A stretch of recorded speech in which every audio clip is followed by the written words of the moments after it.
25 नवंबर 1949 को संविधान सभा में बाबा साहेब डॉक्टर भीमराव अंबेडकर द्वारा दिया गया अंतिम भाषण। पार्ट 2। मुझे ये जानकर खुशी हुई कि सिवा एक सदस्य के मसौदा समिति द्वारा किए गए कार्य के प्रति संविधान सभा के सदस्यों ने सामान्यतः प्रशंसात्मक भाव प्रकट किए हैं। मुझे विश्वास है कि मसौदा समिति इस यथार्थ आविष्कारण को देखकर प्रसन्न होगी जो इतने उदार शब्दों में प्रकट किया गया है।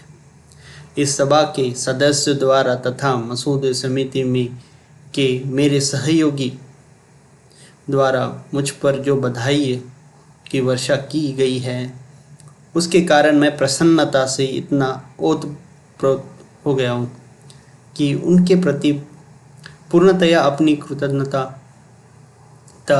प्रकट करने के लिए मुझे शब्द नहीं मिल रहे।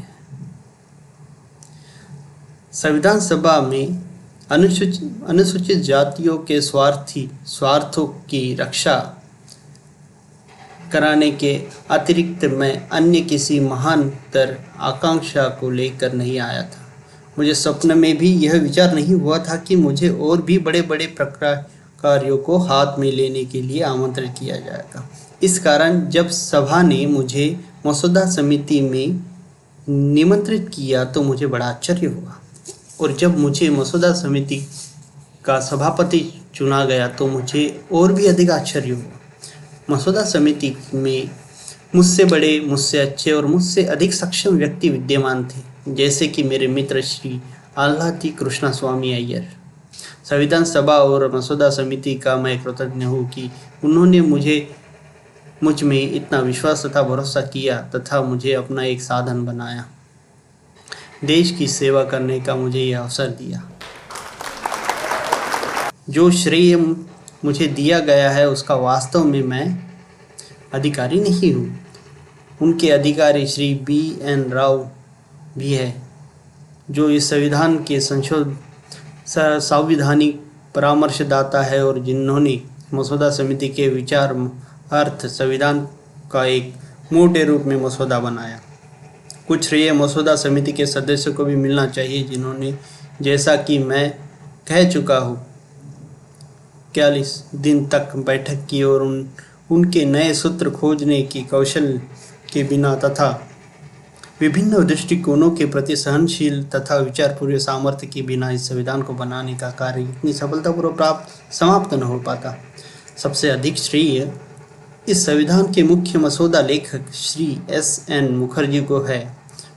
बहुत ही जटिल प्रस्तावनाओं को सरल से सरल तथा स्पष्ट से स्पष्ट वैध भाषा में रखने की उनकी योग्यता की बराबरी कठिनाई से की जा सकती है और न कठिन परिश्रम करने की उनकी सामर्थ्य की तुलना की जा सकती है। इस सभा के लिए वे एक देन स्वरूप थे। यदि उनकी सहायता न मिलती तो इस संविधान को अंतिम स्वरूप देने में इस सभा को कई वर्ष और लग जाते। श्री मुखर्जी के अधीन कार्य करने वाले कर्मचारियों को भूला नहीं जाना चाहिए, क्योंकि मैं जानता हूँ कि उन्होंने कितना कठिन परिश्रम किया है और किस प्रकार उन्होंने कभी कभी आधी रात के बाद तक भी काम किया है। उनके श्रम और सहयोग के लिए मैं उन सबको धन्यवाद देता हूँ। मसौदा समिति का कार्य बहुत ही कठिन हो जाता यदि यह संविधान सभा विभिन्न विचारों वाले व्यक्तियों का एक समुदाय मात्र होती, एक उखड़े हुए फर्श के समान होती, जिससे कहीं एक काला पत्थर होता जो कहीं सफ़ेद, और जिसमें प्रत्येक व्यक्ति का, प्रत्येक समुदाय स्वयं अपने को विधिवेदता समझता, सिवा उपद्रव के और कुछ नहीं होता। सभा में कांग्रेस पक्ष की उपस्थिति ने उस उपद्रव की संभावना को पूर्णतया मिटा दिया है और उनके कारण कार्यवाह में व्यवस्था और अनुशासन दोनों बने रहे। कांग्रेस पक्ष के अनुशासन के कारण ही मसौदा समिति यह निश्चित रूप में जानकर कि प्रत्येक अनुच्छेद और प्रत्येक संशोधन का क्या भाग्य होगा इस संविधान का संचालन कर सके। अतः इस सभा में संविधान के मसौदे के शांत संचालन के लिए कांग्रेस पर ही श्रेय की अधिकारी है। यदि इस पक्ष के अनुशासन को सब लोग मान लेते तो संविधान सभा की कार्यवाही बड़ी नीरस हो जाती। यदि पक्ष के अनुशासन का कठोरता से पालन किया जाता तो यह सभा जी हुजूरों की सभा बन जाती। सौभाग्यवश कुछ द्रोही थे। Shri Kamat, doctor PS Deshmukh, Shri Sandwas, professor Saxena, Pandit Thakurdas Bhagwat थे। इनके साथ साथ मुझे KT शाह, पंडित हृदयनाथ कुंजरू का भी उल्लेख करना चाहिए। जो प्रश्न उन्होंने उठाए वे बड़े सिद्धांत पूर्वक थे। उनके सुझाव को स्वीकार करने के लिए मैं तैयार नहीं था। इस बात से उनके सुझाव का मूल्य कम नहीं होता और न उनकी इस सेवा में कोई कमी आती जो उन्होंने इस सभा की कार्यवाही को रोचक बनाने में की है।